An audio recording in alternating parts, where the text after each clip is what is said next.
Bismillahirrahmanirrahim. Assalamualaikum warahmatullahi wabarakatuh.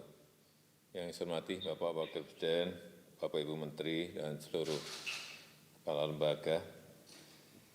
Pagi hari ini saya ingin berbicara 3 hal, yaitu yang pertama mengenai pengujian spesimen, kemudian juga penanganan kepulangan pekerja migran Indonesia, dan juga yang ketiga mengenai percepatan produksi alkes dan obat COVID. Yang pertama yang berkaitan dengan perbaikan total pada kapasitas kecepatan pengujian spesimen PCR. Saya baru mendapatkan laporan bahwa kemampuan pengujian spesimen untuk PCR sekarang ini sudah mencapai 4.000 sampai 5.000 sampel per hari. Saya kira ini masih jauh dari target yang saya berikan yang lalu, yaitu 10.000 spesimen per hari. Dan data dari gugus tugas sekarang ini sudah ada 104 lab yang masuk dalam jaringan lab COVID-19. Dan saya ingin dipastikan bahwa lab-lab tersebut berfungsi maksimal, meskipun dari 104 lab tadi, 53 lab rujukan sudah melakukan pemeriksaan dan 51 lab rujukan belum melakukan pemeriksaan. Saya lihat terutama kesiapan SDM yang terlatih, ini perlu lebih diperhatikan lagi, juga yang berkaitan dengan masalah di alat pengujian yang masih kurang, terutama untuk reagen PCR, RNA, dan VTM. Dan saya minta ini segera diselesaikan dalam minggu ini.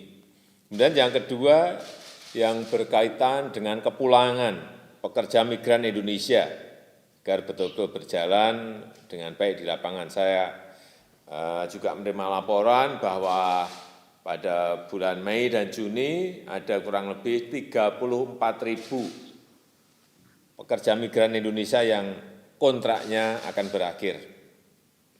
Dan mereka berasal dari Jatim, ini ada 8.900 kurang lebih, dari Jateng 7.400, dari Jabar 5.800, dari NTB 4.200, dari Sumut kurang lebih 2.800, dari Lampung 1.800, dan 500 orang dari Bali. Ya, agar betul-betul diantisipasi, disiapkan, ditangani proses kedatangan mereka di pintu-pintu masuk yang telah kita tetapkan dan juga diikuti pergerakan sampai ke daerah. Saya kira kita melihat untuk jalur udara 2 pintu masuk di Soekarno-Hatta dan di Bandara Ngurah Rai, kemudian untuk ABK kapal pesiar juga di Benoa, Bali, di Tanjung Priok, dan juga pekerja migran yang dari Malaysia lewat Batam dan Tanjung Balai. Sekali lagi ingin saya tegaskan agar diberlakukan protokol kesehatan yang ketat dengan memobilisasi sumber daya yang kita miliki.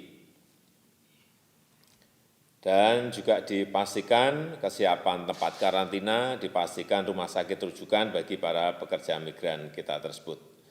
Dan yang ketiga, saya juga menerima laporan dari Kementerian Ristek dan BRIN yang telah berhasil mengembangkan PCR test kit, kemudian non-PCR diagnostic test, dan juga ventilator, serta mobile BSL-2.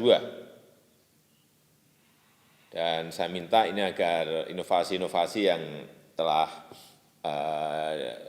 dilakukan ini mulai kita bisa produksi secara massal sehingga kita tidak tergantung lagi pada produk-produk impor dari negara lain. Kita harapkan nanti paling tidak akhir Mei atau awal Juni ini sudah bisa kita produksi.